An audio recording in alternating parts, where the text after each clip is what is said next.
Hello friends, welcome back to student బడి YouTube channel. ఈ వీడియోలో మనకు ఎస్ఎస్సి నుంచి జీడీ కానిస్టేబుల్ కి సంబంధించిన నోటిఫికేషన్ రిలీజ్ అయింది. ఆల్రెడీ సెప్టెంబర్ 5 నుంచి ఆన్లైన్ అప్లికేషన్స్ అయితే స్టార్ట్ కావడం జరిగింది. మనకు ఒక నెల రోజులు మాత్రమే టైం ఉంది అప్లై చేసుకోవడానికి. ఈ నోటిఫికేషన్కి అప్లై చేసుకోవాలనుకుంటే 10వ తరగతి పాస్ అయిన వాళ్ళు ఎవరైనా అప్లై చేసుకోవచ్చు. తెలుగు రాష్ట్రాలకు చెందిన వాళ్ళు ఖచ్చితంగా అప్లై చేసుకోండి. ఎందుకంటే 39,481 ఉద్యోగాలు అయితే ఉన్నాయి. సో ఇప్పుడు మనకు ఇంతకుముందు అయితే ఈ ఎస్ఎస్సి ఎగ్జామినేషన్ అంటే హిందీ, ఇంగ్లీష్ లాంగ్వేజ్లోనే కండక్ట్ చేసేవాళ్ళు. ఇప్పుడు అది కాకుండా 13 లాంగ్వేజ్లో అయితే కండక్ట్ చేయడం జరుగుతుంది. సో మనకు తెలుగులో కూడా ఈ ఎగ్జామినేషన్ ఉంటుంది కాబట్టి ప్రతి ఒక్కరూ ఈ నోటిఫికేషన్కి అప్లై చేసుకోవడానికి అయితే ట్రై చేయండి.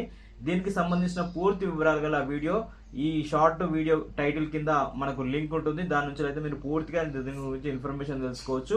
అలాగే notification PDF apply online link అనేది కింద ఉంటుంది. మన ఛానల్ని సబ్స్క్రైబ్ చేసుకోండి. అలాగే వీడియోని అయితే లైక్ చేయండి.